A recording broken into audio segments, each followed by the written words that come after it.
그날 저는 깨달았습니다. 제가 그동안 무시했던 것이 가장 무서운 것이라는 사실을. 세계 최강이라고 믿어왔던 미국의 벙커버스터. 그 초대형 폭탄이 이란의 지하 90m 벙커 앞에서 멈춰섰을 때 우리는 처음으로 기술의 한계를 마주했습니다. 그리고 바로 그 순간 조용히 떠오른 이름이 있었습니다. 대한민국 현무5. 한때는 과도한 사양이다, 실전성은 없다며 단순 과장으로 치부하고 넘겼던 그 미사일 앞에서 저는 제 오만함을 정면으로 마주하게 됐습니다. 그 모든 과정을 지켜본 한 사람으로서 지금 그 충격적인 이야기를 고백하려고 합니다. 사연 시작 전 구독과 좋아요로 한국방산을 응원해주세요. 저는 제이슨 콜입니다. 미국 공군 전략폭격사령부에서 27년간 근무했고 그중 15년은 B2 스텔스 폭격기의 정밀 타격 시스템을 연구하며 보냈습니다. 군인으로서도 기술자로서도 자부심이 컸습니다. 저는 언제나 미국이 전 세계 군사기술의 정점에 있다는 믿음을 갖고 있었고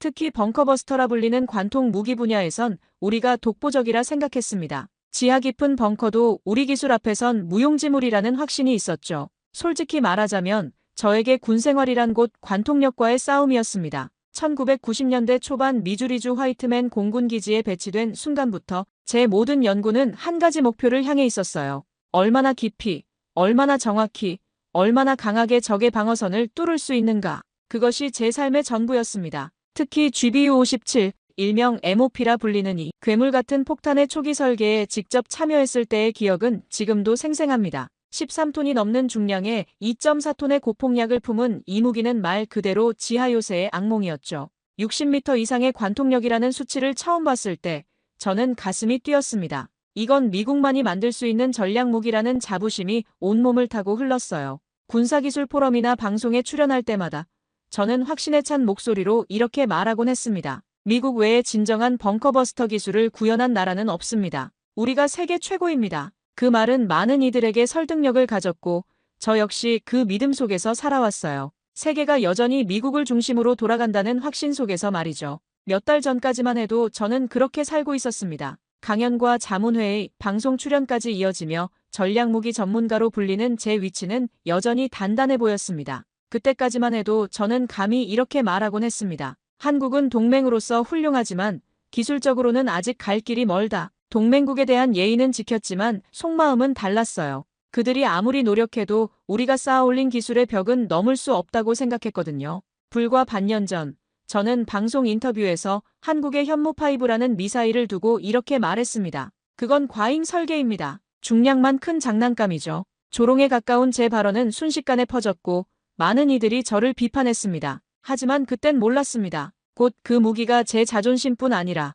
제가 믿어온 세계의 질서마저 뒤흔들게 될 줄은요. 지금 생각해보면 저는 두려웠던 겁니다. 제가 쌓아올린 세계관이 무너질까봐. 그건 기술자에게는 정말 큰 고통이었으니까요. 그렇기에 더더욱 한국의 미사일에 대한 뉴스가 처음 등장했을 때 반사적으로 부정하고 싶었던 겁니다. 제가 처음 무기체계를 다루게 된 건 1990년대 초반이었습니다. 공군사관학교를 졸업한 뒤 저는 곧장 미주리주 화이트맨 공군기지로 배치되었고 B2 스텔스 폭격기 전담기술팀에 배속됐습니다. 그때부터 제 인생은 관통력이라는 한 단어로 요약될 수 있습니다. 얼마나 깊이, 얼마나 정확히, 얼마나 강하게 파괴할 수 있는가. 그것이 제 모든 연구의 기준이었고 군인으로서의 존재 이유였습니다. 처음 GBU-57 개발 프로젝트에 투입됐을 때의 감격은 지금도 잊을 수 없습니다. 당시 프로젝트명은 MOP였는데 말 그대로 거대한 관통 폭탄이라는 뜻이었죠. 13.6톤의 중량에 2.4톤의 고폭약을 탑재한 이 괴물은 단순히 무기가 아니라 하나의 기술 혁신이었습니다.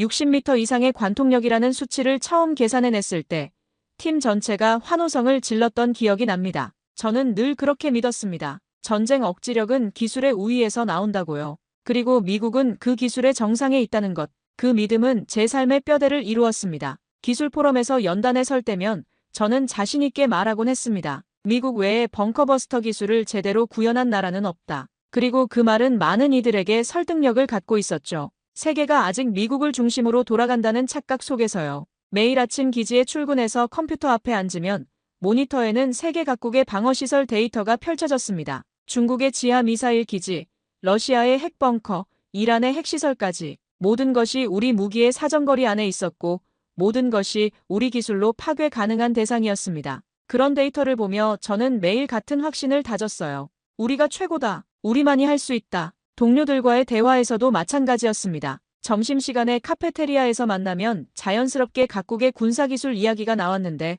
저는 항상 이렇게 말했죠. 한국, 좋은 나라지. 성실하고 열심히 하고. 하지만 기술적으론 아직 우리를 따라오지 못해. 그 말에 동료들은 고개를 끄덕였고 저도 그게 당연하다고 생각했습니다. 특히 아시아 지역 방산 동향을 분석할 때마다 한국은 늘 수입국 카테고리에 분류됐었어요. 우리가 만든 무기를 사가는 나라, 우리 기술을 배우려는 나라 정도로 인식했죠. 간혹 K9 자주포나 수리온, 헬기 같은 한국산 무기 소식이 들려와도 그래.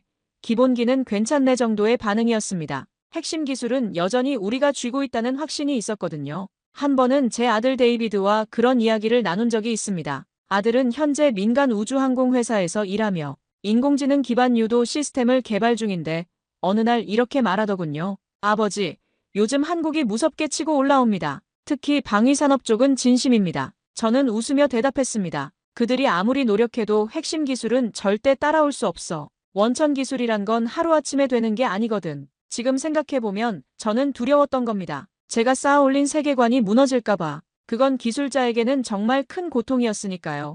27년간 한 분야에만 매달려온 전문가로서 제가 믿어온 모든 것이 흔들린다는 건 견디기 힘든 일이었습니다. 그렇기에 더더욱 한국의 미사일 현무5에 대한 뉴스가 처음 등장했을 때 저는 반사적으로 부정하고 싶었던 겁니다. 탄두 중량 8톤, 관통력 100m 이상.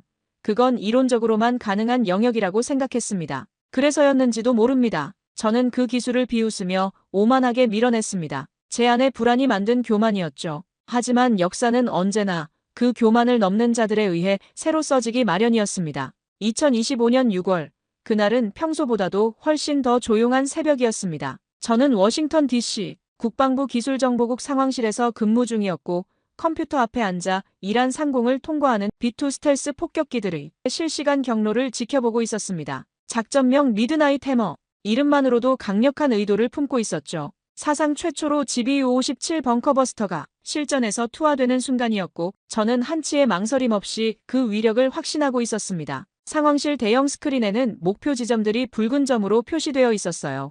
이란의 핵심 시설 3곳, 포르도, 나탄즈, 이스파한. 특히 포르도는 오래전부터 땅속의 요새라 불릴 만큼 철저히 보호된 벙커였습니다. 지하 80m, 일부는 90m 깊이에 이르는 그곳은 우리가 자랑하는 GBU-57조차 뚫기 어려운 구조로 알려져 있었죠. 그럼에도 불구하고 우리는 믿었습니다. 미국의 기술이라면 가능할 것이다. 그날 첫 번째 GBU-57이 투하되었습니다. 상황실에서는 숨소리조차 들리지 않았어요. 모든 시선이 스크린에 고정되어 있었고 레이더 화면에서 13톤짜리 폭탄이 마하 1.2의 속도로 낙하하는 모습을 지켜봤습니다. 26초 후 착탄. 지진계에서는 규모 4.2의 진동이 감지되었고 위성 열화상에서는 거대한 폭발이 포착되었습니다. 타겟 히트 확인.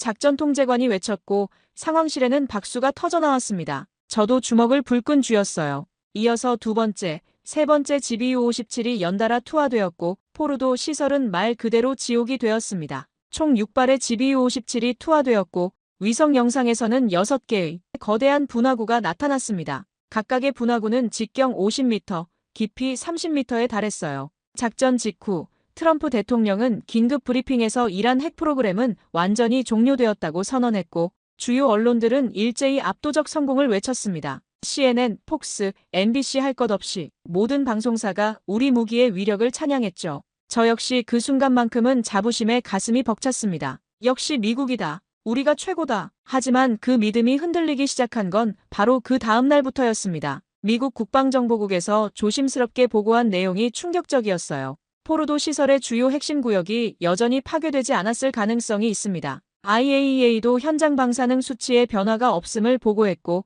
결정적으로 이란 정부는 핵물질은 사전에 이송 완료했으며 지하 벙커는 건재하다고 발표했습니다. 저는 혼란스러웠습니다. 우리 무기가 뚫지 못했다고? 13톤짜리 폭탄이? 상황실에서는 긴급 분석회의가 소집되었고 위성 데이터와 지진파 분석 결과가 하나씩 공개되기 시작했습니다. 충격적인 사실이 드러났어요. GBU-57의 관통력은 최대 60m였지만 포르도의 실제 구조는 그보다 더 깊고 더 복잡했던 겁니다. 기술정보국 내부 분석회의에서 GBU-57의 한계가 처음으로 공식 문서에 기록되었습니다. 관통력 최대 60m, 실제 작전에서의 유효 관통은 50m 전후로 평가됨. 포르도 시설의 핵심 구역은 지하 90m 이하에 위치한 것으로 추정됨. 누군가 조용히 중얼거렸습니다. 현실은 이론보다 더 가혹하군요. 그날 밤 저는 처음으로 인터넷 검색창에 다른 나라의 무기 이름을 입력했습니다. 그동안 무시해왔던, 조롱해왔던 그 이름을 말이에요. 현무5, 한국의 미사일 이름이었습니다. 검색 결과는 놀라웠어요. 8톤 탄두, 100m 이상 관통력, 로켓 추진 방식에 의한 고속 타격. 모든 수치가 우리 GBU-57을 압도하고 있었습니다. 설마, 진짜일까?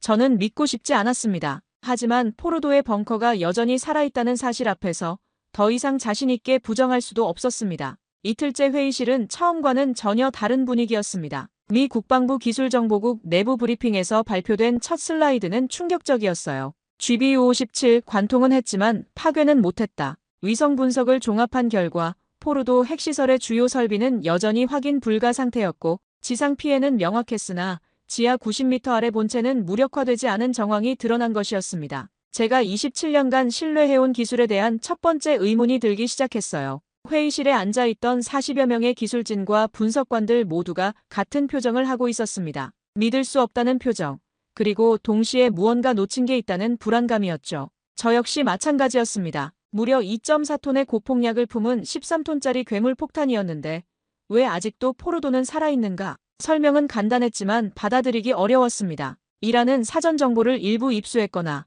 어쩌면 단순한 경계 차원에서 핵물질을 미리 이송했고 방호 콘크리트를 추가로 다층 보강한 상태였던 것입니다. 결정적으로 GBU-57의 최대 관통력은 이론상 60에서 80m였지만 포르도의 실제 구조 깊이는 최대 90m였어요. 우리는 그 10m를 넘지 못했던 겁니다. 단 10m가 27년간 쌓아온 제 확신을 무너뜨렸습니다. 이런 상황에서 한국의 현무5가 조용히 입에 오르내리기 시작한 건 어쩌면 당연한 일이었습니다. 처음에는 한 분석관이 조심스럽게 언급했어요. 혹시 다른 나라 벙커버스터는 어떤 수준인지 알아봐야 하지 않을까요? 그때까지만 해도 저는 필요 없다고 생각했습니다. 미국이 최고인데 뭘 더 봐야 한다는 건지 이해가 안 됐거든요. 하지만 미국 내 방산 분석소 한 곳에서 비공식 기술 비교 보고서를 냈고 저도 그 자료를 조심스럽게 검토해보게 되었습니다. 보고서 제목부터가 도발적이었어요. 차세대 벙커버스터 기술 비교 분석 미국 기타 주요국. 보고서를 펼쳐보는 순간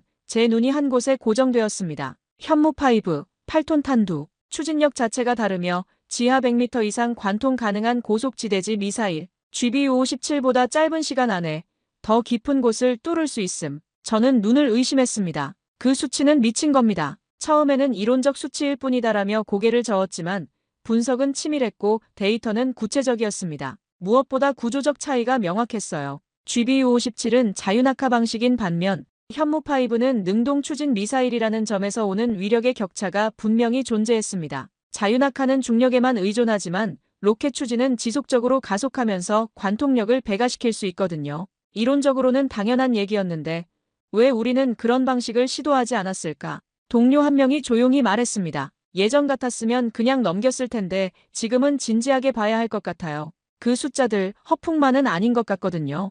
회의실에 있던 누군가는 회의 자료 중 메이드 인 코리어가 찍힌 슬라이드를 보며 어이없다는 듯 웃다가 다시 자세히 들여다보았습니다. 그건 웃어넘길 수 있는 수준의 기술이 아니었어요. 그날 이후 제 업무 컴퓨터의 폴더에는 하나의 새로운 문서가 추가되었습니다. 폴더명 현무5. 입 밖으로 말하지는 않았습니다. 하지만 속으로는 이렇게 인정하고 있었어요. 우리는, 그리고 내가 신념처럼 여겨왔던 미국의 무기들은 벽에 부딪혔다. 그리고 그 벽 너머에서 조용히 괴물 하나가 다가오고 있다. 한국의 현무5는 8톤 탄두에 100m 이상 관통력을 가진 로켓형 미사일로 이동성과 전술 유연성에서 미국의 GBU-57보다 더 많은 선택지를 제공한다는 평가였습니다. 특히 전술 유연성이라는 단어가 반복적으로 언급되기 시작하면서 현무5는 더 이상 아시아 지역용 무기가 아니라 글로벌 전략 환경을 바꿀 수 있는 변수로 주목받게 되었어요. 그때 제 아들 데이비드가 퇴근길에 전화를 걸어왔습니다. 아버지, 요즘 회사에서 현무5 얘기 자주 나와요. 사람들 다들 놀라워하죠. 한국이 그렇게까지 갈 줄 몰랐다고요. 저는 말없이 듣고만 있었습니다. 하지만 속으로는 이미 알고 있었죠. 이건 단순한 기술의 문제가 아니라 시대가 바뀌는 신호라는 것을요. 며칠 후 펜타곤 내 전략기술 분석회의에 참석한 저는 이상한 공기를 느꼈습니다. 회의가 시작되자마자 지도부 중 한 명이 조심스럽게 말했어요. GBU-57은 완벽한 무기가 아니었습니다. 이란의 시설은 아직 움직입니다. 그 순간 회의장에 울려 퍼진 건 정막이었습니다. 누구도 반박하지 않았어요. 우리가 믿어온 전설이 더 이상 완전하지 않다는 사실, 이제는 모두가 인정하고 있었습니다. 27년간 군복을 입고 살면서 이런 순간은 처음이었어요. 미군의 기술력에 대한 의문이 공식 석상에서 제기되다니요.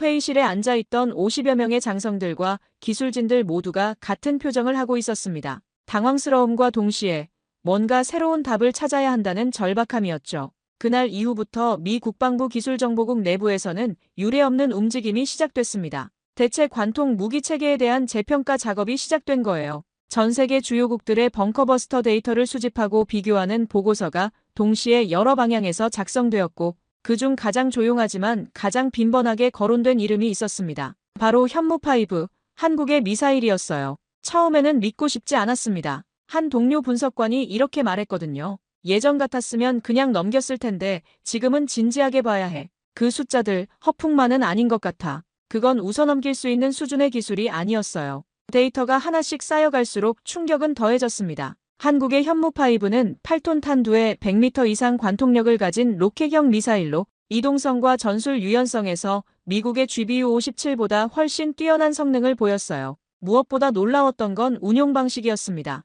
GBU-57은 오직 B2 스텔스 폭격기에서만 투하 가능하지만 현무5는 트럭 발사대에서 어디든 이동해서 사격할 수 있다는 점이었죠. 전술 유연성이라는 단어가 회의에서 반복적으로 언급되기 시작했어요. 현무5는 더 이상 아시아 지형용 무기가 아니라 글로벌 전략 환경을 바꿀 수 있는 변수로 주목받게 되었습니다. 한 전략 분석관이 이렇게 말했어요. B2 한 대 운용하는 비용이면 현무5를 수십 발 10발 있습니다. 게다가 관통력도 더 뛰어나고요. 한국이 그렇게까지 갈 줄 몰랐다고요. 저는 말없이 듣고만 있었어요. 하지만 속으로는 이미 알고 있었죠. 이건 단순한 기술의 문제가 아니라 시대가 바뀌는 신호라는 것을요. 사실 가장 충격적이었던 건 기술 스펙이 아니었습니다. 한국이 이 무기를 개발하는 과정에서 보여준 철학이었어요. 미국은 항상 더 크게, 더 강하게의 논리로 무기를 만들어 왔어요. 하지만 현무5는 달랐습니다. 정확히 필요한 만큼의 위력을 가장 효율적인 방법으로 구현했더군요. 한 기술 분석관이 조용히 말했어요. 이들은 우리와 다른 방식으로 생각합니다. 우리가 힘으로 밀어붙일 때 이들은 정밀함으로 뚫어냈어요. 그 말을 듣는 순간 저는 뭔가 중요한 걸 놓치고 있었다는 생각이 들었습니다. 단순히 무기의 성능만이 아니라 그 무기를 만드는 철학 자체가 다른 거였어요. 회의가 끝나고 사무실로 돌아와서 저는 컴퓨터 앞에 앉아 한참을 생각했습니다. 27년간 미군 기술의 우월성을 믿어왔는데 이제 그 믿음에 균열이 생기기 시작했어요. 동시에 궁금증도 생겼습니다. 한국이라는 나라가 어떻게 이런 기술을 만들어낼 수 있었을까? 그들에게는 우리가 놓친 무언가가 있는 걸까? 그날 밤 저는 처음으로 한국의 방산업체 웹사이트를 하나하나 찾아보기 시작했습니다. 더 이상 조롱하는 마음이 아니었어요. 진짜 배우고 싶었습니다. 몇 년 전까지만 해도 미국 내 방산 관계자들 사이에서 한국은 말 그대로 기특한 조력자였습니다. 좋은 무기를 잘 수입하고 미군의 시스템을 잘 따라오며 한반도 방어선에서 제 역할을 충실히 해내는 파트너 정도였죠. 우리끼리 농담처럼 이런 말도 했어요. 한국, 열심히는 해. 하지만 핵심 기술은 미국이 쥐고 있지. 그런 시각으로 바라보는 게 당연했고 실제로도 그렇다고 믿었습니다. 제가 처음 한국 기술진들과 협업한 건 2018년 한미 공동 군사훈련 때였어요. 그때 만난 한국 공군 기술장교들은 정말 성실했습니다. 우리가 설명하는 시스템을 꼼꼼히 기록하고 질문도 많이 했죠. 좋은 학생들이네라고 생각했어요. 하지만 그때까지만 해도 그들이 언젠가 미국을 넘어설 거라고는 상상도 못했습니다. 그런데 이젠 그 말을 스스로 되묻고 있어요. 정말 우리가 핵심을 쥐고 있는 게 맞는가?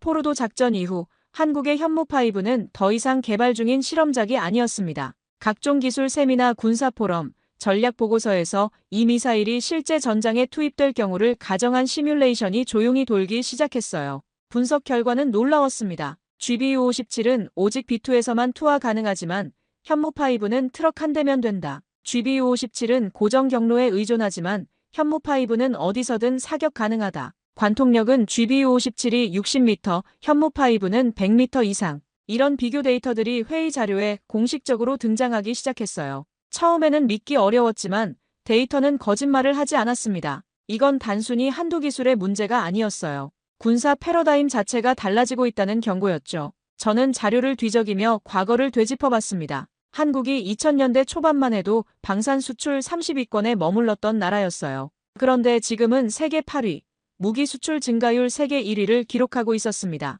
기술 수준도 그렇지만 정밀도와 자립형 설계 능력에서조차 놀랄 만큼 앞서 나가고 있었어요. 특히 충격적이었던 건 한국의 기술 개발 속도였습니다. K9 자주포가 세계 시장을 석권한 게 불과 10년 전이었는데 지금은 차세대 전투기 KF-21까지 자체 개발해서 시험 비행을 하고 있더군요. 이런 속도라면 몇 년 후에는 어디까지 갈지 예측이 안 됐어요. 정작 미국 내에선 여전히 한국을 동맹 이상의 시선으로 바라보지 못하는 이들이 있었습니다. 한 회의에서 어떤 장성은 이렇게 말했어요. 한국은 여전히 우리의 기술 파트너일 뿐입니다. 하지만 저는 다르게 느꼈어요.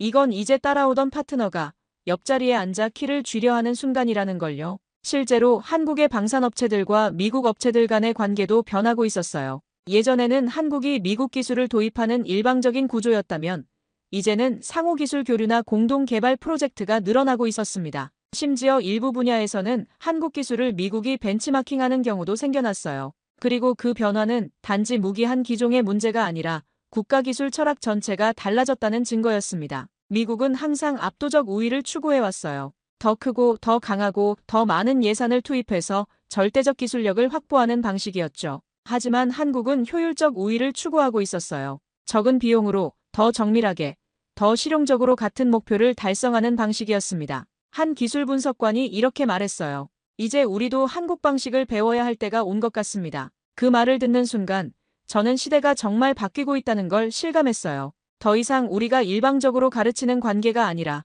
서로 배우고 가르치는 관계로 변하고 있는 거였죠. 그날 저녁 집에 돌아와서 아내에게 이런 말을 했어요. 여보, 한국이 정말 대단한 나라인 것 같아. 아내는 웃으며 대답했습니다. 당신이 그렇게 말하다니 정말 놀라운 일이 일어나고 있나 보네요. 처음엔 인정하고 싶지 않았습니다. 사실 지금도 어쩌면 완전히 받아들인 건 아닐지도 모르겠어요. 미국의 전략 기술자로서 저는 늘 세계 최고의 무기를 다뤄왔고 누구보다 그 우월성을 믿어왔습니다. 27년간 쌓아온 자부심이 하루아침에 무너진다는 건 정말 견디기 힘든 일이었어요. 그런데 지금 제 앞에 놓인 수치들, 비교 자료들, 전장 분석 리포트들은 분명히 말하고 있었습니다. 우리가 절대적이라 믿어온 기술에도 한계가 있었고 그 빈틈을 동쪽의 한 나라가 조용히 메우고 있다는 것을요. 자존심은 상처받았습니다. 30년 가까이 쌓아온 자부심이 흔들리는 건 참기 힘든 일이었어요. 수많은 국제포럼에서 미국 외엔 이 수준의 벙커버스터를 만들 수 없다고 단언했던 제 스스로가 부끄럽게 느껴졌습니다. 그런데 그 틈새로 밀려든 건 놀라움과 존경이었어요. 한국이라는 나라가 어떻게 이토록 집요하게, 정확하게, 조용히 기술의 정상에 가까워질 수 있었을까? 며칠 전 저는 조용히 현무5의 기술 브리핑 동영상을 반복해서 봤습니다. 단순한 무기가 아니었어요. 정밀 유도, 로켓 추진, 고강도 복합 탄두, 그리고 탄착 정오차 2m 이내라는 놀라운 정확도, 심지어 미사일을 관통 전에 특정 속도로 감속시켜 층별 구조 파괴를 가능케 한다는 말에 저는 고개를 숙일 수밖에 없었습니다. 그런 시스템은 우리조차 아직 시험 단계였거든요. 한국이 이미 실용화해서 운용하고 있다는 사실이 믿어지지 않았어요. 더 놀라웠던 건 한국 기술진들의 접근 방식이었습니다. 미국은 항상 더 크게, 더 강하게의 논리로 무기를 개발해왔어요. 하지만 한국은 더 정밀하게, 더 효율적으로의 철학으로 접근했더군요. 같은 목표를 달성하되 훨씬 적은 비용과 자원으로 더 나은 결과를 만들어낸 것이었습니다. 그날 이후 저는 더는 회의석상에서 한국이라는 이름 앞에 주저하지 않기로 했습니다. 오히려 적극적으로 그 기술을 언급하며 앞으로 우리가 배워야 할 대상이라고 말하기 시작했죠. 동료 몇몇은 조용히 고개를 끄덕였고 어떤 이는 씁쓸한 표정으로 저를 바라봤어요. 하지만 저는 그 눈빛이 질투나 거부가 아니라 변화 앞에 긴장감이라는 걸 알고 있었습니다. 한 회의에서 이런 일이 있었어요. 젊은 분석관 하나가 현무5의 기술을 우리도 도입할 수 있을까요? 라고 물었습니다. 몇 년 전 같았으면 웃음거리가 됐을 질문이었지만 그날은 아무도 웃지 않았어요.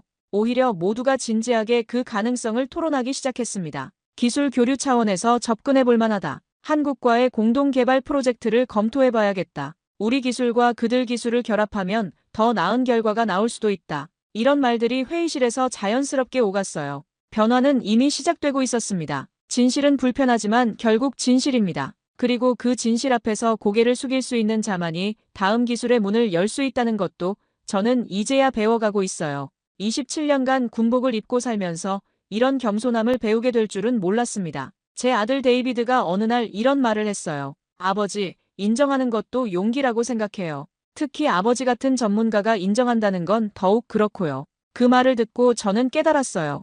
이건 패배가 아니라 성장이라는 것을요. 한국의 현무5는 저에게 기술적 충격만 준 게 아니었습니다. 진정한 전문가라면 언제든 배울 준비가 되어 있어야 한다는 걸 가르쳐 줬어요. 나이가 들수록 경력이 쌓일수록 더욱 겸손해져야 한다는 것도요. 그날 밤 저는 오랜만에 마음이 편안했습니다. 자존심은 상처받았지만 마음은 오히려 홀가분했어요. 더 이상 허세를 부릴 필요가 없었거든요. 며칠 뒤 미군 내 국제무기 비교 심포지엄에서 한 가지 흥미로운 발표가 있었습니다. 주제는 미래의 벙커버스터 기술 미중러 그리고 그 외 나토 국가들의 도전이었고 놀랍게도 발표 슬라이드의 첫 장에는 코리아 현무5가 큼지막하게 자리하고 있었어요. 좌중이 술렁였습니다. 예전 같았으면 언급조차 되지 않았을 이름이었거든요. 하지만 이제는 당당히 주요 플레이어로 분류되고 있었습니다. 발표자는 미 육군 무기체계 연구소 소속 박사였는데 그가 한국 파트를 설명할 때의 어조가 인상적이었어요. 한국은 이제 그저 조력자나 방산 소비국이 아닙니다.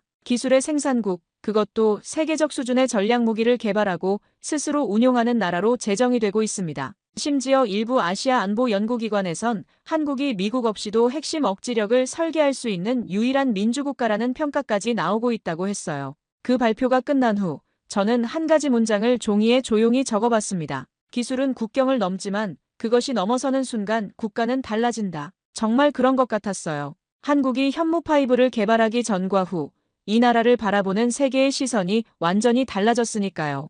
회의가 끝나고 복도에서 만난 동료 한 명이 이런 말을 했어요. 콜, 솔직히 말해서 우리가 너무 안주했던 것 같아. 기술은 계속 발전하는데 우리만 제자리에 있었던 거야. 그 말이 가슴에 와닿았습니다. 미국은 지금도 여전히 강력해요. 세계 최강의 군사력, 방대한 기술 인프라, 글로벌 공급망과 정보 자산을 보유하고 있죠. 하지만 이제 저는 알고 있어요.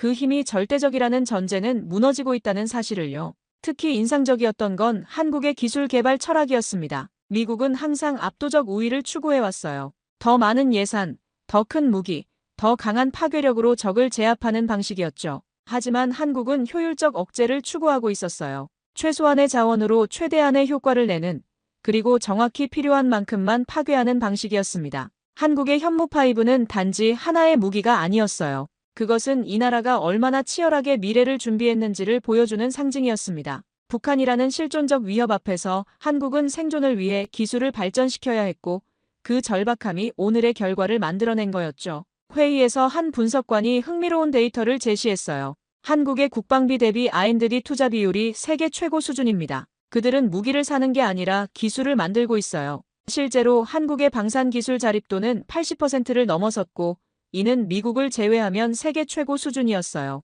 더 놀라웠던 건 한국의 기술 발전 속도였습니다. K9 자주포로 세계 시장에 첫 발을 내디딘 게 불과 15년 전이었는데 지금은 차세대 전투기, 차세대 전차, 차세대 미사일까지 모든 분야에서 자체 기술을 보유하고 있었어요. 이런 속도라면 10년 후에는 어디까지 갈지 예측하기 어려웠습니다. 미국은 우리가 주도했던 시대를 자랑스럽게 기억합니다. 그러나 지금 이 순간 세계는 다극화되고 있고 기술의 주도권 또한 예전처럼 서구에만 머물지 않아요. 저는 이 변화를 두려워하지 않습니다. 오히려 경이로움과 존중의 눈으로 바라보고 있어요. 한국이 만든 벙커버스터가 뚫은 것은 단지 콘크리트 벽이 아니라 기술에 대한 세계의 고정관념이었습니다. 그 순간부터 우리는 더 이상 과거의 기준으로 세상을 재단할 수 없다는 것을 저는 분명히 느꼈어요. 어떤 동료는 이렇게 말했습니다. 이제 우리도 겸손해져야 할 때인 것 같아. 정말 그랬어요. 기술 앞에서 그리고 다른 나라의 노력 앞에서 겸손해져야 할 때였습니다.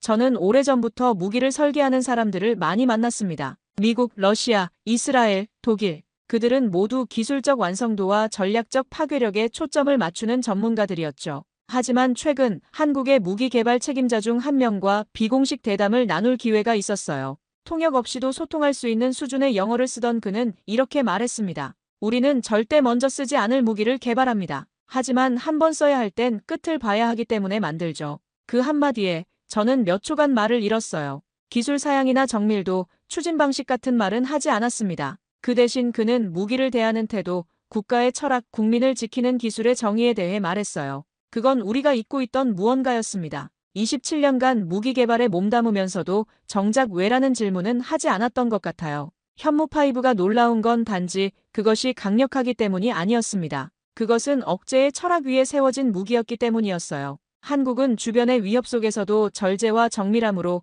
그 기술을 길들였고 그 기술은 오히려 평화를 지키는 힘으로 설계된 것이었습니다. 공격보다는 방어, 확전보다는 억제, 파괴보다는 무력화에 초점을 맞춘 무기였어요. 그에 반해 미국은 지나치게 무기의 스펙에만 집착해왔어요. 더 크고 더 무겁고 더 많은 폭약을 넣는 방식으로 말이죠. 하지만 그 결과 우리는 지금 포로도 지하 90m의 강철 벽 앞에서 멈춰 섰습니다. 오히려 기술보다 먼저 준비되어야 할 왜라는 철학이 부족했던 건 아닐까. 저는 처음으로 그렇게 생각하게 되었어요. 한국 기술진과의 대담에서 가장 인상 깊었던 부분은 이거였습니다. 우리는 북한의 지하시설을 무력화할 수 있는 무기를 만들었지만 그것을 사용하지 않기 위해 더 많은 노력을 기울입니다. 역설적이지만 가장 강력한 무기를 가진 자가 가장 평화를 원한다는 말이었어요. 그리고 그 철학이 현무5라는 걸작을 탄생시킨 것이었습니다. 미국의 GBU-57을 개발할 때를 떠올려보면 우리의 목표는 단순했어요. 적의 모든 지하시설을 파괴할 수 있는 무기. 하지만 한국의 현무5는 달랐습니다.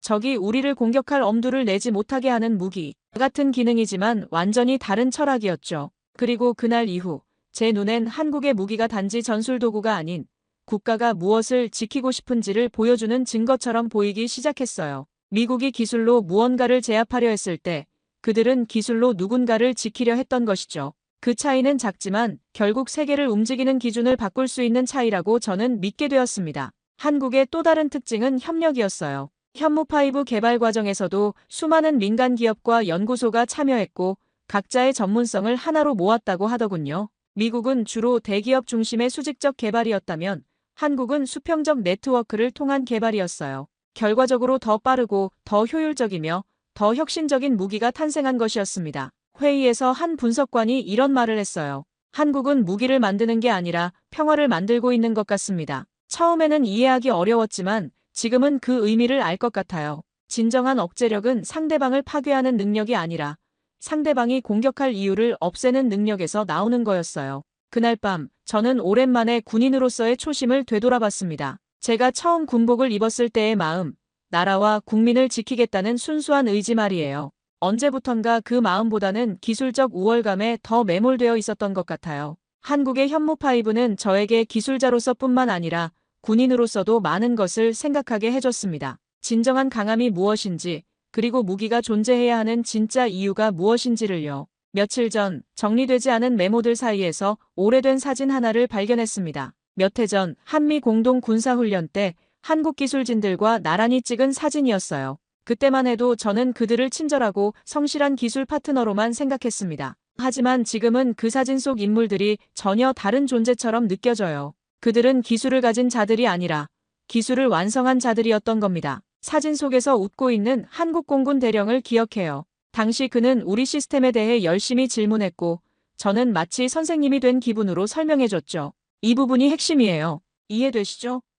그런 식으로 말이에요. 하지만 지금 생각해보면 그는 배우는 게 아니라 검증하고 있었을지도 모르겠어요. 자신들이 개발하고 있는 기술과 비교해서 말이죠. 포르도 작전 이후 미국 내부에서 현무5는 전략적 참고 대상이 아닌 무기체계 혁신의 길잡이로 다뤄지고 있습니다. 회의실에서 처음 그 이름을 언급했던 순간이 떠올라요. 일부는 웃었고 일부는 무시했으며 극소수만이 눈빛을 바꿨어요. 그때 저는 느꼈습니다. 진짜 변화는 언제나 조용히, 그러나 깊이 있게 다가온다는 것을요. 27년간 미군에서 복무하면서 수많은 첨단 무기들을 봤어요. F-22 랩터, B-2 스피릿, 그리고 제가 직접 개발에 참여한 GBU-57까지 모든 무기가 놀라웠고 자랑스러웠습니다. 하지만 현무5를 알게 된 후로는 그런 감정과는 다른 뭔가를 느꼈어요. 경외감이었습니다. 한국의 기술이 제게 가르쳐준 건 단순한 충격이나 경이로움이 아니었어요. 그건 기술 앞에서 겸손해지는 법이었습니다. 언제부턴가 우리는 강자라는 이름에 취해 기술을 점검하지 않았고 더 이상 자신을 돌아보지 않았어요. 그때 한국은 묵묵히 다음 단계를 준비하고 있었던 겁니다. 그 겸손함이 그리고 그 집중력이 오늘의 결과를 만들어낸 것이겠죠. 특히 인상 깊었던 건 한국 기술진들의 자세였어요. 그들은 자신들의 성취를 자랑하지 않았어요. 오히려 더 부족한 부분이 무엇인지, 어떻게 개선할 수 있을지에 대해서만 이야기했습니다. 아직 갈 길이 멀다는 말을 계속 반복하더군요. 그 모습에서 진정한 전문가의 자세를 봤어요. 저는 미국인입니다. 이 나라의 기술에 자부심을 가졌고 지금도 여전히 그렇게 생각해요. 하지만 동시에 저는 오늘 한국이라는 나라 앞에서 숙연해졌습니다. 그들이 만들어낸 기술은 단지 국방을 위한 도구가 아니었어요. 그것은 한 사회가 오랫동안 지켜온 신념, 가치, 그리고 국민을 향한 책임감이 빚어낸 결과였습니다. 한국의 현무5 개발 과정을 자세히 들여다보면서 깨달은 게 있어요. 이들은 단순히 무기를 만든 게 아니라 미래를 대비한 거였어요. 북한의 위협이라는 현실적 문제를 해결하면서도 동시에 국가의 기술 자립도를 높이고 미래 세대를 위한 기술 기반을 구축한 것이었습니다. 앞으로 어떤 기술이 등장하든 어떤 전장이 열리든 저는 더 이상 오만하지 않을 거예요. 그리고 언젠가 다시 누군가가 최강의 벙커버스터는 무엇인가라고 묻는다면 저는 조용히 그러나 분명하게 대답할 것입니다. 그 질문엔 한국이라는 이름이 반드시 함께 있어야 합니다. 얼마 후 제 아들 데이비드와 통화를 했어요. 아버지, 인정할 건 인정하는 모습이 멋있어요. 그런 아버지가 자랑스러워요. 그 말을 듣고 깨달았어요. 진정한 전문가는 자신의 한계를 인정할 줄 아는 사람이라는 것을요. 한국의 현무5는 저에게 무기 이상의 의미였습니다. 그것은 한 나라의 의지였고 미래에 대한 준비였으며 평화를 향한 간절함이었어요. 그리고 그런 마음으로 만들어졌기에 그 기술과 그것을 만든 대한민국이 정말 존경스럽습니다. 그들은 건드리면 안 되는 나라입니다. 핵을 못 만들어서 안 만든 게 아닙니다. 만들 수 있었지만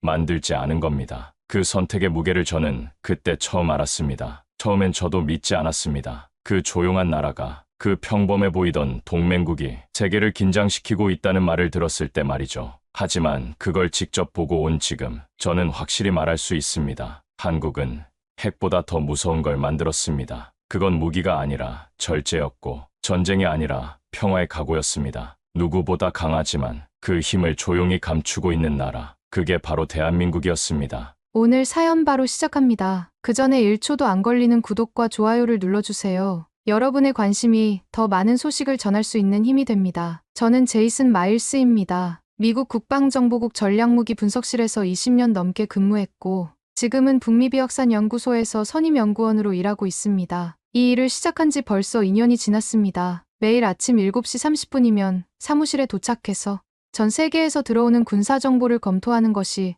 제 일상이었습니다. 소련 붕괴 이후 변화하는 국제정세, 중동의 불안정한 상황, 그리고 무엇보다 동북아시아의 복잡한 군사적 균형을 분석하는 것이 제 전문 분야였죠. 지난 세월 동안 수많은 무기 체계와 위협 요소들을 분석해왔고 특히 동북아 지역의 군사 균형에 관한 보고서를 자주 다뤄왔습니다. 북한의 미사일 발사 실험이 있을 때마다 긴급회의가 소집되었고 중국의 군사력 증강 추세를 면밀히 모니터링하는 것도 중요한 업무 중 하나였습니다. 러시아의 극동 지역 군사 활동도 놓칠 수 없는 관찰 대상이었고요. 그런 와중에 한국은 언제나 안정적인 동맹국이자 예측 가능한 파트너로 여겨졌습니다. 하지만 며칠 전 제 책상 위에 놓인 한 장의 보고서는 지금껏 경험한 어떤 자료보다 무거웠습니다. 대한민국 비공식 핵개발 정황 포착. 제목을 보는 순간 저는 속으로 웃었습니다. 한국은 핵확산금지 조약을 철저히 준수하는 국가이고 국제사회에서도 신뢰받는 모범국가였으니까요. 게다가 미국과의 전략 동맹도 단단했습니다. 핵무기라니 있을 수 없는 이야기라 여겼습니다. 첫 번째 페이지를 넘기면서도 저는 여전히 회의적이었습니다. 아마도 정보 수집 과정에서 생긴 오해이거나 일반적인 군사 훈련을 과대 해석한 결과일 것이라고 생각했거든요. 그런데 보고서를 한 장, 두 장 넘길수록 제 손끝은 서서히 굳어갔습니다. 고체 연료 추진 엔진 실험, 고고도 분리형 탄두 궤적, 천무 시스템의 정밀 실사격 기록, 자율 유도형 확산탄 개념 영상, 그리고 가장 마지막에 있는 단 하나의 문장, 전통적 핵무기와는 다르나 동일 수준의 억제력을 가짐. 전문가로서 저는 본능적으로 감지했습니다. 이건 단순한 추측이 아니었습니다. 이건 실제 전략입니다. 군사적 함의를 고려하면 이는 사실상 핵 없는 핵 보유나 마찬가지였습니다. 저는 곧바로 나토 동맹 파트너들과 회의를 진행했고 미국 국방부는 비공식적 진상조사를 승인했습니다. 제가 속한 전략분석실이 조사를 주도하게 되었고 직접 임무를 수행할 팀장으로 제가 지명됐습니다. 며칠 뒤 저는 한국행 비행기에 몸을 실었습니다. 출발 전 저는 반쯤 확신하고 있었습니다. 이건 과장이겠지. 그저 국방 실험의 일부를 확대 해석한 것일 뿐이야. 하지만 저는 곧 깨닫게 됩니다. 그들의 조용한 무기는 단순한 기술이 아니었고 그 조용함이야말로 가장 강력한 경고였다는 사실을 말이죠. 한국에 도착하자마자 저는 곧장 충청북도의 내륙 산악지대로 향했습니다. 인천공항에서 내린 순간부터 뭔가 다른 느낌이었습니다. 공항 곳곳에 배치된 보안요원들의 시선이 평소보다 예민해 보였고 입국 심사 과정에서도 제 신분에 대한 확인이 유독 꼼꼼했습니다. 미리 통보받은 한국 측 연락관이 저를 맞이했고 별다른 말 없이 곧바로 검은색 승용차로 안내했습니다. 서울을 벗어나 고속도로를 타고 남쪽으로 향하는 동안 창밖 풍경을 바라보며 이상한 긴장감을 느꼈습니다. 평범해 보이는 산과 들판 사이로 가끔씩 군사시설로 보이는 건물들이 눈에 띄었거든요. 겉으로는 민간 접근이 통제된 구역이었지만 위성정보 분석 결과 천무 실험이 실제로 이루어졌던 장소와 좌표가 일치하는 지점이었습니다. 도착한 현장은 한적한 산골짜기였습니다. 민간인의 발길이 닿지 않는 곳이라는 게 한눈에 보였죠. 하지만 자세히 살펴보니 곳곳에 인위적인 흔적들이 남아 있었습니다. 현장에는 이미 이동식 장비 흔적이 남아 있었고 산지 중턱부에는 지형을 따라 조성된 발사 훈련장이 보였습니다. 군사적으로도 지형적으로도 이상적인 실험 환경이었고 인위적 개입이 있었음을 단번에 알 수 있었습니다. 지면에는 로켓 발사체의 고온 분사로 인한 검게 그을린 자국들이 여러 곳에 흩어져 있었고 주변 나무들의 가지 일부가 열기로 인해 말라비틀어진 모습도 확인할 수 있었습니다. 처음 제가 마주한 장면은 믿기 어려운 광경이었습니다. 천무 다연장 로켓 시스템은 우리가 알고 있던 한국 무기와는 전혀 다른 차원이었습니다. 발사 시연을 지켜보는 동안 저는 입을 다물 수가 없었습니다. 일반적인 로켓포가 아니라 정밀 유도 기술이 적용된 자율형 무기였습니다. 탄두는 고도 상승 후 목표에 도달하기 직전 공중에서 자동 분리됐고 각각의 탄두가 독립 유도 방식으로 지정된 좌표에 낙하했습니다. 그중 일부는 수풀 뒤에 숨겨진 모의 벙커, 또 일부는 드론을 시뮬레이션한 고속 이동 표적에 명중했습니다. 놀라웠습니다. 폭발력보다는 정확도가 중심이었고 기존 확산탄과 유사한 기능을 갖고 있으면서도 법적 회색지대를 교묘히 비켜가는 방식이었습니다. 훈련 참관이 끝난 뒤 저는 한국국방과학연구소 소속 관계자에게 조심스럽게 물었습니다. 이 정도면 사실상 전술핵과 유사한 효과 아닌가요? 그는 망설임 없이 대답했습니다. 핵은 아닙니다. 하지만 우리가 원하는 건 억제입니다. 공격을 막는 억제. 상대가 스스로 포기하게 만드는 심리적 압박이죠. 그 말은 단순한 전술이 아니었습니다. 저는 그제야 실감했습니다. 이 나라는 기술을 개발한 것이 아니라 철학을 무기로 만들고 있었던 겁니다. 한 장교는 제게 이렇게 말했습니다. 한국은 언제든 전쟁이 날 수 있는 나라입니다. 우리는 그 현실에서 도망치지 않고 정면으로 마주서기로 했습니다. 그래서 핵을 선택하지 않고 대신 핵을 넘는 억제 수단을 만들기로 한 겁니다. 그날 밤 숙소로 돌아온 저는 보고서 파일을 다시 열어봤습니다. 그 문장, 전통적 핵무기와는 다르나 전략적 억제 효과는 동급 이상. 이젠 너무나도 명확하게 다가왔습니다. 며칠 후 저는 한국 국방부의 초청으로 서울 외곽의 전략지 통제소에 방문하게 되었습니다. 그 전날 밤 호텔에서 받은 전화는 예상치 못한 것이었습니다. 한국 측 연락관이 차분한 목소리로 말했죠. 내일 오전 6시에 로비에서 만나겠습니다. 특별한 장소로 안내해드릴 예정입니다. 구체적인 설명은 없었지만 그의 진지한 어조에서 이번 방문이 단순하지 않다는 걸 느낄 수 있었습니다. 새벽 일찍 호텔을 출발해 서울 시내를 가로질러 이동하는 동안 평범한 출근길 풍경과는 대조적으로 저희가 향하는 목적지는 점점 더 신비로워졌습니다. 시내에서 벗어나 산간 지역으로 들어갈수록 검문소의 수가 늘어났고 각 구간마다 신분 확인이 반복되었습니다. 지하 수십 미터 아래에 위치한 그 시설은 민간에는 거의 알려지지 않은 장소였고 고위 관계자급만 접근 가능한 구역이었습니다. 엘리베이터를 타고 지하로 내려가는 동안 벽면에 설치된 두꺼운 철문들과 복잡한 보안 시스템을 보며 이곳이 얼마나 중요한 시설인지 실감할 수 있었습니다. 공기 자체도 위층과는 달랐고 모든 것이 철저히 통제되고 있다는 느낌이었죠. 지휘소 내부는 냉철하고 정돈돼 있었습니다. 모니터엔 한반도 전역의 실시간 정찰 영상이 펼쳐졌고 적의 미사일 발사 시뮬레이션과 대응 속도,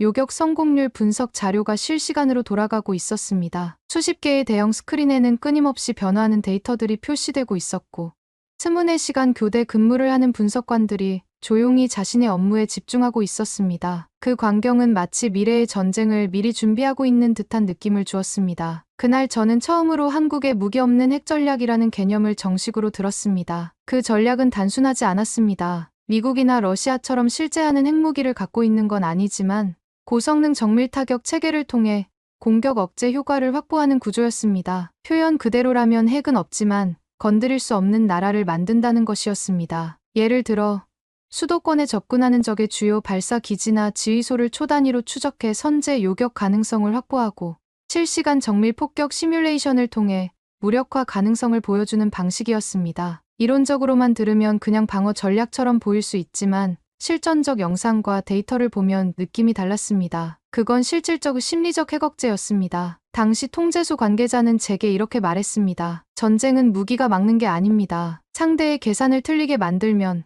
전쟁은 시작되지 않습니다. 그 말이 꽤 오랫동안 제 머릿속을 맴돌았습니다. 한국은 전통적인 군사 균형 개념에서 벗어나 심리적 제압을 선택한 것입니다. 적이 쏠까봐 무서운 게 아니라 쏴도 아무 효과 없을까봐 두려워지는 것. 그런 나라를 만드는 것. 그게 바로 이들의 핵 없는 핵 전략이었습니다. 그날 밤 저는 잠을 이루지 못했습니다. 미국은 늘 핵을 중심으로 군사 전략을 설계해왔고 저 역시 그런 사고방식에 익숙했습니다. 그런데 지금 한국이 보여주는 방식은 전혀 다른 결이었습니다. 기술, 철학, 전략, 그리고 역사까지. 그 모든 것이 결합된 억제 시스템.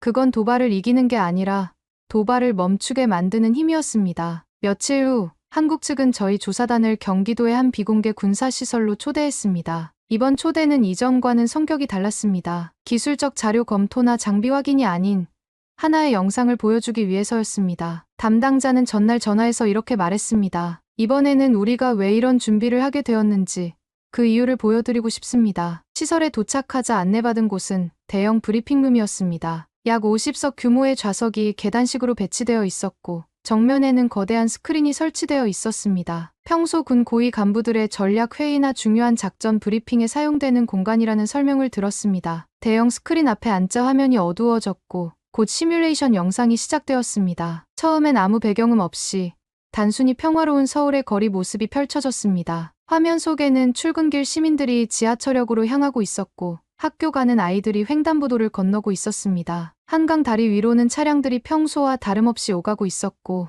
남산타워도 맑은 하늘을 배경으로 선명하게 보였습니다. 너무나 일상적이고 평화로운 풍경이었죠. 그 다음 순간 북쪽에서 장사정포 수십 발이 날아와 도시를 강타했습니다. 7분 만에 서울 도심은 마비되었고 구조선은 도달하지 못했습니다. 영상의 변화는 충격적이었습니다. 아까까지 평온했던 거리가 순식간에 아비규환으로 변했습니다. 폭발음과 함께 건물들이 무너지고 사람들이 비명을 지르며 흩어졌습니다. 지하철역 입구는 피난민들로 아수라장이 되었고 도로는 버려진 차량들로 가득 찼습니다. 그 영상은 북한의 공격 시나리오를 기반으로 한국군이 자체 제작한 전술적 위기 시뮬레이션이었습니다. 전쟁은 시작되지 않았지만 영상 속 상황은 너무도 현실적이었습니다. 그 잔인한 가상의 폭격은 오히려 핵무기보다 더 공포스러웠습니다. 한 도시 전체가 붕괴되는데 단 10분도 걸리지 않았습니다. 도심 교차로마다 불이 붙었고 남산타워 인근의 직격탄이 떨어지며 영상은 끝났습니다. 저는 말이 나오지 않았습니다. 브리핑룸에는 무거운 침묵이 흘렀습니다. 에어컨 소리만이 정막을 깨뜨리고 있었고 저를 포함한 모든 참석자들이 충격에서 벗어나지 못하고 있었습니다. 그리고 그 정적 속에서 한국 측 한 장성이 입을 열었습니다. 우리는 핵을 원한 적이 없습니다. 하지만 저 영상은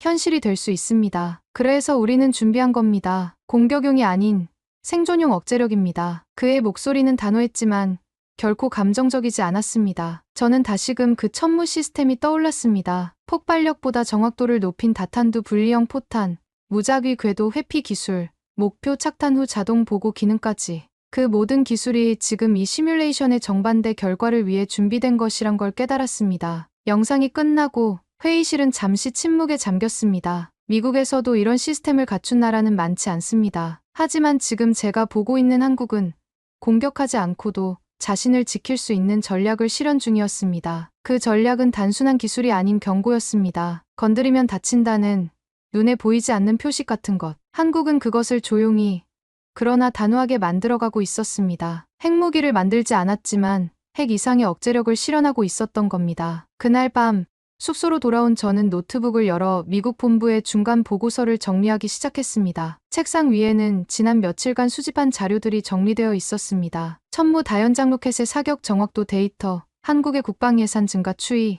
그리고 최근 몇 년간 급속도로 발전한 방산 기술들, 하나하나는 공개된 정보였지만 종합해보니 전체적인 그림이 다르게 보였습니다. 기술 정보는 충분히 수집되었고 실험 환경과 장비 사양도 비교적 명확히 분석할 수 있었습니다. 하지만 단 하나 정리할 수 없는 것이 남아 있었습니다. 바로 의도였습니다. 기술은 분석하면 되지만 사람의 의도는 숫자나 그래프로 남지 않습니다. 보고서를 쓰며 저는 문득 서울 거리를 걷던 오후가 떠올랐습니다. 그날은 일정이 없어서 혼자 시내를 둘러볼 시간이 있었습니다. 전쟁 대비 시설들을 유심히 관찰하고자 한강 근처의 방공호, 민방위 표지판들을 살펴보던 중이었죠. 지하철역마다 비상대피소 표시가 있었고 주요 건물들에는 민방위 경보 시설들이 설치되어 있었습니다. 그런데 이상할 만큼 도시는 조용했고 사람들은 평온해 보였습니다. 아이들은 분수대 옆에서 뛰놀고 노부부는 벤치에 앉아 귤을 나눠 먹고 있었으며 자전거를 타던 젊은 부부는 웃으며 서로를 밀고 있었습니다. 한강공원에서는 가족 단위 나들이객들이 피크닉을 즐기고 있었고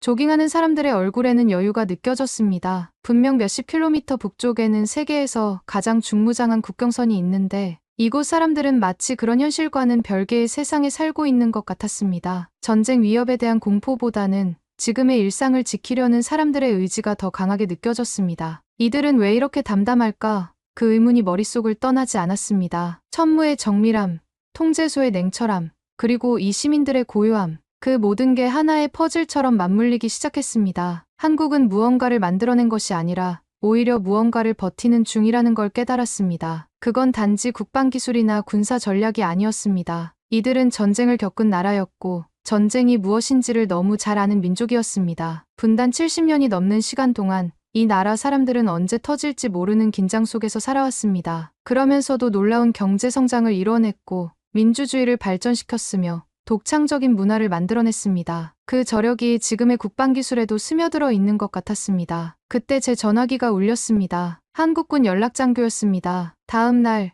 국방과학연구소에서 저를 위해 비공식 미팅을 준비했다는 통보였습니다. 보안 절차상 차량 이동이 아닌 직접 헬기를 타고 이동하게 될 거라고 했습니다. 대화 상대는 익명 유지가 전제되었고 철저히 비공개로 진행된다고 했습니다. 저는 고개를 끄덕이며 수화기를 내려놓았지만 속으로는 점점 불안해지고 있었습니다. 왜 이 모든 정보를 굳이 나에게, 외국인인 나에게 보여주고 설명하는 걸까? 단순한 조사 차원에서 보여줄 수 있는 범위를 넘어선 친절이었고 그 속엔 분명 뭔가 더 큰 의미가 숨어 있었습니다. 다음 날 아침, 지정된 시간에 맞춰 헬기장으로 향했습니다. 새벽 5시 30분에 호텔을 출발했습니다. 서울 시내는 아직 조용했고 간혹 이른 출근을 하는 사람들만이 지하철역 주변에서 보였습니다. 연락장교는 평소보다 말이 없었고 차 안의 분위기도 어딘지 긴장되어 있었습니다. 도착한 헬기장은 민간 공항이 아닌 군 시설이었습니다. 활주로 한쪽 끝에 위치한 소규모 헬기 이착륙장이었고 주변에는 군용 차량들이 대기하고 있었습니다. 보안 검색은 예상보다 훨씬 까다로웠고 동행한 통역조차 중간에서 제외됐습니다. 단독 이동이었습니다. 보안상 필요한 조치라는 설명만 들었을 뿐 구체적인 이유는 알 수 없었습니다. 헬기에 오르기 전 간단한 안전교육을 받았고 비행 중에는 창밖 촬영이 금지된다는 안내도 받았습니다. 헬기 조종사도 최소한의 인사만 하고는 계기판 점검에만 집중했습니다. 헬기 안에서 바라본 한국의 산맥은 조용하고 단단해 보였습니다. 새벽 안개가 산자락을 감싸고 있었고 그 아래 어딘가에서 전쟁과 평화를 동시에 준비하는 시스템이 움직이고 있다는 생각이 들었습니다. 비행시간은 약 40분 정도였습니다. 서울에서 동쪽으로 향하다가 점차 산간지역으로 들어갔습니다. 아래로는 구불구불한 산길과 작은 마을들이 보였고 간혹 군사시설로 보이는 건물들도 눈에 띄었습니다. 도착한 곳은 강원도 깊은 산중에 위치한 국방과학연구소 산하 비공개 실험기지였습니다. 시설은 대부분 지하에 있었고 외부엔 군 표식도 거의 보이지 않았습니다. 지상에서는 평범한 연구시설처럼 보였지만 곳곳에 설치된 보안 장비와 출입 통제 시설들이 이곳의 중요성을 말해주고 있었습니다. 주차장에는 민간용 차량보다는 군용 차량들이 더 많이 눈에 띄었습니다. 그곳에서 저는 중년의 연구 책임자를 만났습니다. 그는 차분한 말투로 인사를 건네더니 탁자 위에 하나의 작은 금속 구조체를 올려두었습니다. 이건 실전용은 아닙니다. 다만 우리의 기술이 어느 수준까지 왔는지 보여드릴 필요가 있을 것 같아서요. 그의 설명을 들으며 저는 한국의 무기 개발 철학을 엿볼 수 있었습니다. 최대한의 억제 효과를 내면서도 인명피해는 최소화하려는 접근 방식이었습니다. 그 순간 저는 묻지 않을 수 없었습니다. 이런 기술을 왜 굳이 저에게 보여주시는 겁니까? 그는 눈을 내리깔고 조용히 말했습니다. 우리는 핵을 만들지 않았습니다. 하지만 만들 수 없어서가 아니라 안 만들기로 한 겁니다. 그 대신 우리가 선택한 길을 누군가는 반드시 알아야 합니다. 그 말은 제 가슴에 묵직하게 박혔습니다. 전 세계가 핵을 보유함으로써 평화를 유지한다고 믿을 때 이 나라는 핵을 가지지 않고도 평화를 증명하려 했던 겁니다. 그것도 기술력과 절제, 그리고 국민들의 침착함으로요. 그는 저를 향해 마지막으로 짧게 말했습니다. 지금 보신 건 무기가 아닙니다. 우리를 지키는 방법입니다. 그리고 동시에 경고입니다. 그 말을 마지막으로 면담은 종료됐습니다. 복귀 헬기를 기다리는 동안 저는 시설 바깥의 정적을 바라봤습니다. 평화로운 숲, 바람 소리, 멀리 들려오는 새 소리. 하지만 그 고요함 뒤엔 어떤 외침보다 강한 의지가 숨겨져 있었습니다. 한국은 누군가에게 보여주기 위해 이 무기를 만든 것이 아니라 누군가가 넘지 말아야 할 선을 넘지 않도록 만들고 있었던 겁니다. 서울로 복귀한 뒤 저는 며칠 동안 숙소에서 거의 나오지 않았습니다. 호텔 방에 혼자 있으면서 지난 며칠간의 경험들을 정리하려고 했지만 쉽지 않았습니다. 머릿속에는 천무 로켓의 정확한 궤적, 지하 통제소의 차가운 분위기, 그리고 연구소에서 만난 그 조용한 연구자의 눈빛이 계속 맴돌고 있었습니다. 룸서비스로 간단한 식사를 해결하며 노트북 앞에 앉아있는 시간이 늘어갔습니다. 수집한 자료들을 분류하고 사진들을 정리하고 녹음 파일들을 다시 들어봤습니다. 하지만 정작 중요한 것은 자료가 아니었습니다. 기술은 이해했고 전략도 정리했습니다. 하지만 마음속에서 정리가 안 되는 게 하나 있었습니다. 왜 한국은 굳이 이 길을 택했는가였습니다. 핵무기를 보유했다면 미국처럼 전략적 위상을 확고히 할 수도 있었고 북한과의 힘의 균형도 단숨에 바꿀 수 있었을 겁니다. 인도나 파키스탄처럼 핵보유국이 되어 국제사회에서의 발언권을 높일 수도 있었죠. 그런데 이 나라는 오히려 훨씬 더 어렵고 복잡한 길을 선택했습니다. 그리고 그 선택은 단지 무기체계로 설명되지 않았습니다. 생각을 정리하고 싶었던 저는 서울 시내를 무작정 걸었습니다. 거리에는 여전히 사람들이 북적였고 상점들은 활기차게 영업을 하고 있었습니다. 외국인 관광객들도 많이 보였고 젊은 커플들이 데이트를 즐기고 있었습니다. 그 순간 머릿속에서 모든 퍼즐이 맞춰졌습니다. 한국이 핵을 만들지 않은 건 기술 때문이 아니라 기억 때문이었습니다. 전쟁을 겪고 가정을 잃고 삶이 무너졌던 그 상처를 기억하는 이들이 힘보다 억제를 선택한 것이었습니다. 그리고 그 억제는 조용한 기술력 위에 세워진 것이었죠. 저는 그제야 깨달았습니다. 이 나라가 만든 건 무기가 아니라 신호였다는 거요. 6.25 전쟁의 참상, 분단의 아픔, 그리고 그 속에서도 일어선 국민들의 의지. 그것이 바로 한국의 국방 철학의 뿌리였던 겁니다. 복수나 보복이 아닌 보호와 평화를 위한 기술이었습니다. 그날 밤 저는 미국 본부에 보고서를 작성하며 마지막 단락을 이렇게 적었습니다. 한국은 핵을 보유하진 않았지만 누구보다 강한 전략적 억제력을 구축하고 있다. 그리고 그 억제의 본질은 공포가 아니라 절제다. 보고서를 전송한 후 저는 한참을 노트북 앞에 앉아 있었습니다. 이 나라를 처음 의심하며 방문했던 그날이 떠올랐습니다. 그때는 단지 기술적 의문을 풀기 위해 이곳에 왔고 결과적으로 가장 먼저 마주한 건 사람들의 태도였습니다. 도시의 고요함, 군인의 단정함, 연구원의 눈빛, 그리고 무기를 만들지 않겠다는 조용한 선언. 그건 지금까지 제가 다뤘던 어떤 전략보다 무거운 말이었습니다. 그 순간 저는 혼잣말처럼 중얼거렸습니다. 이 나라는 건드리면 안 된다. 제가 한국에서 작성한 보고서는 곧바로 미국 국방정보국 본부로 전달되었고 그 여파는 생각보다 빠르고 거셌습니다. 보고서를 전송한 지 이틀 만에 워싱턴에서 연락이 왔습니다. 긴급 화상회의 소집 통보였습니다. 평소 같으면 일주일 정도 검토 기간을 거쳐 피드백이 오는데 이번에는 달랐습니다. 뭔가 중대한 반응이 있었다는 것을 직감할 수 있었습니다. 며칠 뒤 저는 워싱턴 본부로부터 급히 화상 브리핑에 참여하라는 연락을 받았습니다. 한국 시간으로 늦은 밤 호텔 방에서 노트북을 켜고 화상회의에 접속했습니다. 화면에는 평소보다 많은 참석자들이 보였습니다. 국방정보국뿐만 아니라 국무부, 백악관 국가안보실에서도 참여한 것 같았습니다. 브리핑 첫 화면에 떠오른 것은 제 상관인 레이너 국장이었습니다. 그는 한치의 미소도 없이 단도직입적으로 말했습니다. 자넨 지금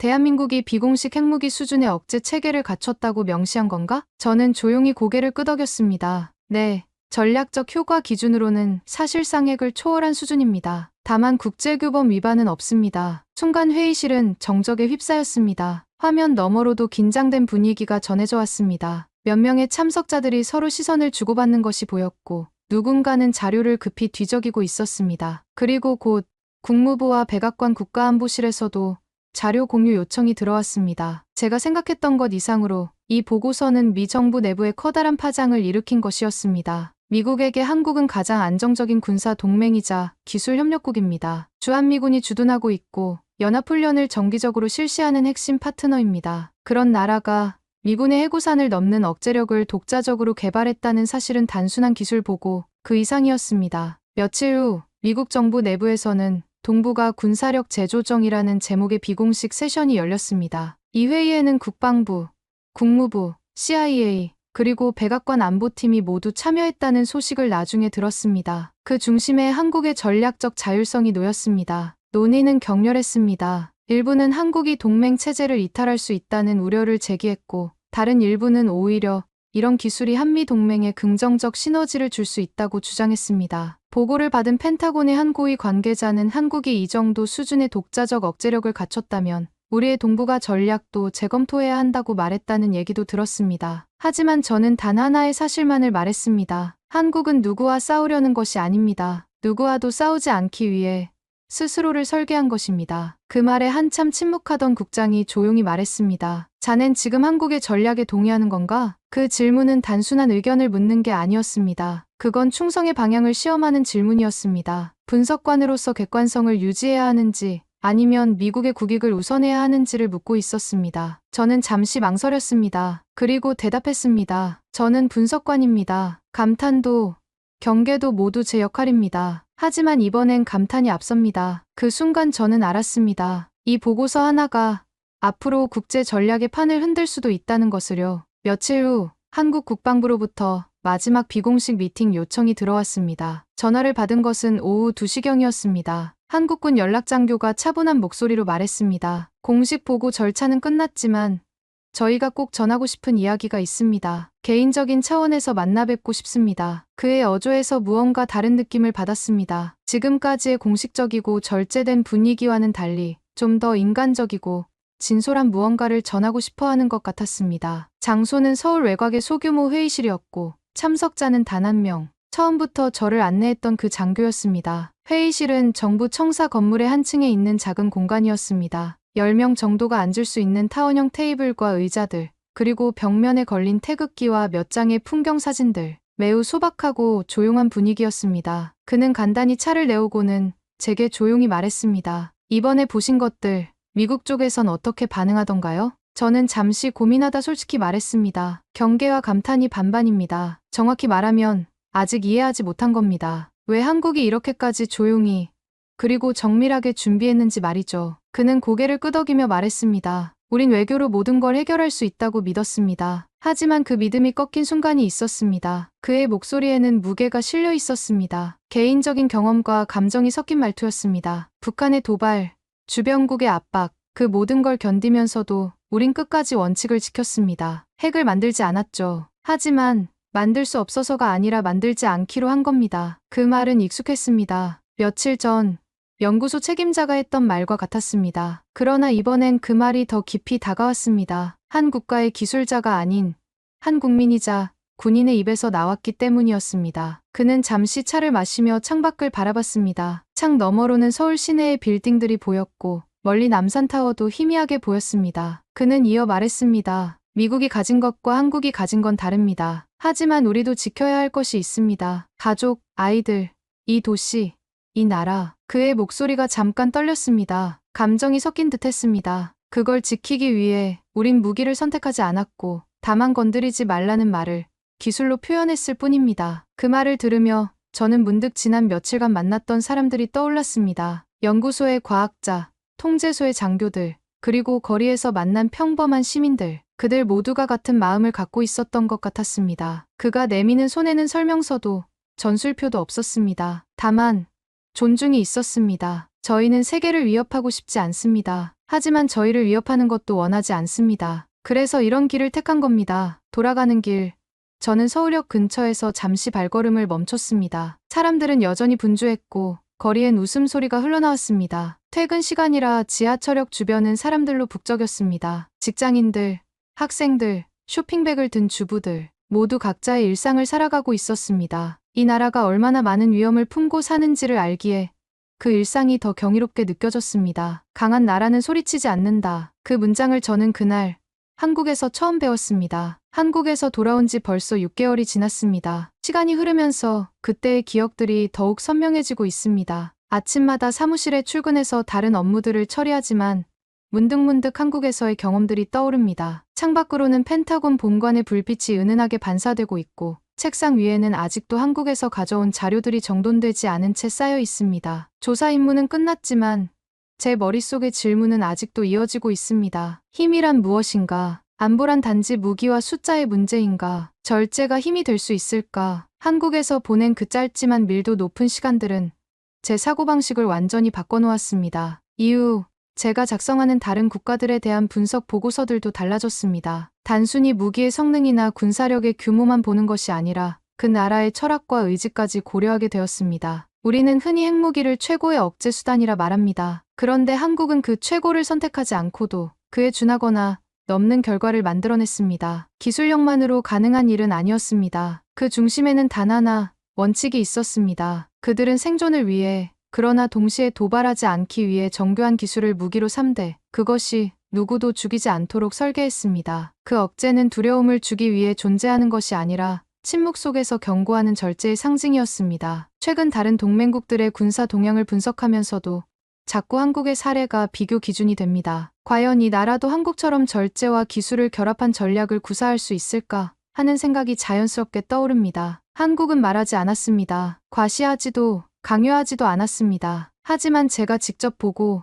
듣고, 경험하며 깨달은 건 단 하나였습니다. 그들은 강한 나라였습니다. 무기를 가지지 않고도 지킬 수 있는 용기를 가진 나라, 억제의 철학을 무기의 기술로 바꾼 조용한 전략 국가, 그리고 그 나라가 가진 힘은 겉으로 보이는 것보다 훨씬 깊었습니다. 동료들과 점심을 먹으며 나누는 대화에서도 종종 한국 이야기가 나옵니다. 그 나라 정말 대단하더라는 말을 자연스럽게 하게 되었고, 다른 분석관들도 한국에 대한 관심이 높아졌습니다. 제가 미국으로 돌아오는 날, 인천공항의 출국장 앞에서 제가 안내받았던 그 장교가 마지막으로 제게 말했습니다. 우리 무기를 보셨죠? 하지만 진짜 무기는 그게 아닙니다. 우릴 지탱하는 건 이 땅에서 평범하게 살아가는 국민들의 조용한 끈기입니다. 그 말을 들은 후 저는 기내에 앉아 창밖을 바라보며 그들이 만든 시스템보다도 그 시스템을 만들기로 한 의지가 더 위대하다는 걸 느꼈습니다. 태평양을 건너는 13시간의 비행 동안 저는 계속해서 한국에서의 경험들을 되새겼습니다. 처음 의심으로 시작했던 조사가 감탄으로 끝난 이유가 무엇인지, 그리고 그것이 미국의 동북아 정책에 어떤 의미를 갖는지 생각해봤습니다. 이제 저는 확신합니다. 한국은 핵을 만들지 못한 나라가 아니라 핵보다 위험한 절제를 선택한 나라입니다. 그리고 그 선택은 세계의 어떤 전략보다도 강한 목소리로 말하고 있었습니다. 우리는 건드리면 안 되는 나라다. 몇 달 전 한국 관련 후속 보고서를 요청받았을 때 저는 이렇게 결론지었습니다. 한국의 억제력은 무기에서 나오는 것이 아니라 철학에서 나온다. 그리고 그 철학은 전쟁을 겪은 민족만이 가질 수 있는 평화에 대한 간절함에서 비롯된다. 워싱턴의 정책 결정자들이 이 결론을 어떻게 받아들일지는 모르겠습니다. 하지만 적어도 저는 한 가지 확신합니다. 한국은 단순한 동맹국이 아니라 배워야 할 파트너라는 것을요. 창밖 펜타곤의 불빛을 바라보며 저는 오늘도 이렇게 생각합니다. 진정한 강함이란 무엇인가? 그리고 한국이 보여준 그 조용한 강함이 언젠가 세계 평화의 새로운 모델이 될 수 있지 않을까 하고 말입니다. 오늘 사연에 대한 여러분의 생각을 댓글로 남겨주세요. 감동뭉클에서는 여러분의 소중한 마음을 모아 사연 주인공들에게 전해드리고 있습니다. 여러분 주변에 감동적이거나 재미있는 실제 사연들을 제보받고 있으니 언제든 저희 공식 메일로 제보해주세요. 오늘 들려드린 사연에 공감하셨다면 구독과 좋아요 눌러주시고 주변 분들과도 공유해주세요. 여러분의 작은 관심과 응원이 더욱 좋은 콘텐츠를 만드는 데 큰 힘이 됩니다. 오늘도 여러분의 하루의 작은 즐거움이라도 되었기를 바라며 지금까지 감동뭉클이었습니다. 끝까지 시청해주셔서 감사합니다. 다음에 더 감동적인 사연으로 찾아뵙겠습니다.